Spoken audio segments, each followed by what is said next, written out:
Hi, Caitlin. My name is Wendy Nixon. Thank you so much for sharing your thoughts and beliefs. Um, I began my journey of discovering my worldview, I guess, many years ago when I got my master's degree at Regent. We had to read a book called The Universe Next Door by James Sire, which was written in 1976. Anyway, I discovered, kind of the difference between worldviews, and my own worldview at that point was Christian theism. I had a personal supernatural experience. At age 16, I was really had a lot of emotional issues, very emotionally broken and suicidal. I had a vision of Jesus, and I had never had anything like that before. I really had no beliefs about God, but and he told me I was going to be okay, so I believed him, and I was, and I pursued becoming a counselor to help other people who were struggling with brokenness.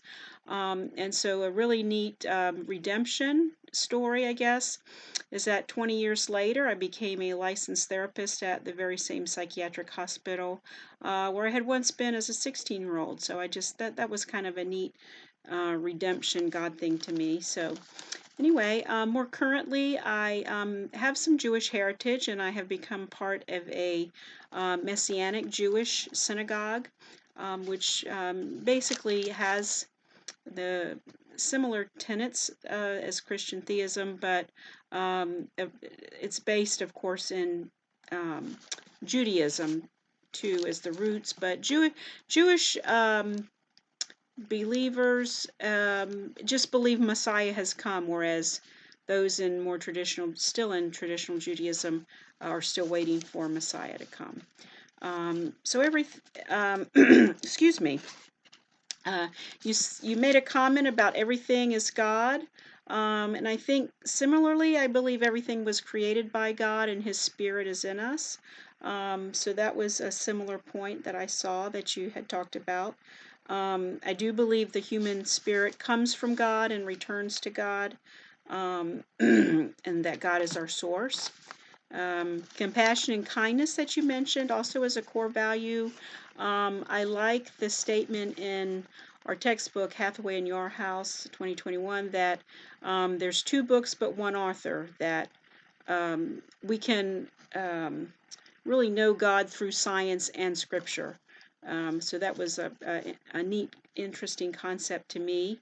I do believe, I see am inspired to know God through the beauty of creation. In fact, there's a scripture that says man has no excuse not to know that there is a God when looking at creation. Um, Also, it is a directive: love God with all your heart and love others as yourself in Scripture. Or do unto others as you would have them do unto you. So that's a very important key concept. I do believe that humans are created very good. They're created in the image of God, but marred by sin and the fall. And I understand that you don't believe that part. Um, but and you, of course, you said that we're unable to reach our full potential, um, or need help with that, and I agree. And from my point of view, it would be that Jesus's forgiveness and redemption would help us to come into our full identity, and that this is a gift He gives us; it's not earned. So just a last few points, I guess. You talk some about secular humanism and self-constructed values. I believe that there's free will, and we all have the right to choose what we believe, what values we choose to hold. Um, but in the thought of self-constructed values, I guess I've thought some about who decides what's right and wrong, having objective standards. For example, as having Jewish heritage, were the Nazis wrong to try to create a super race of humans?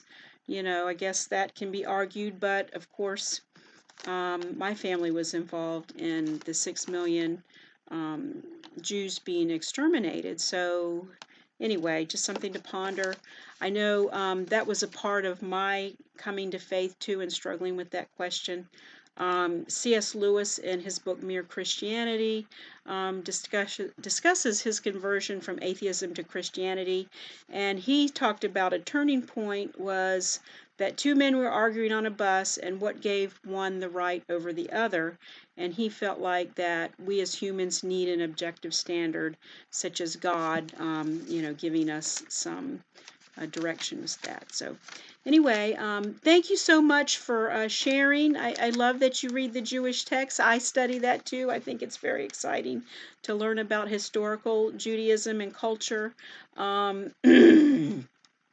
And I think that science is discovering very many interesting things about metaphysics, about light and frequencies, and how we're made up of things like that. I know I read something about the smallest particle or thing is a quark, and it involves frequencies. So we're kind of made of frequencies, and of course, I believe that God spoke things into existence, so that would kind of fit together. Okay, well, thank you so much, Caitlin. Take care, and see you around class. Bye.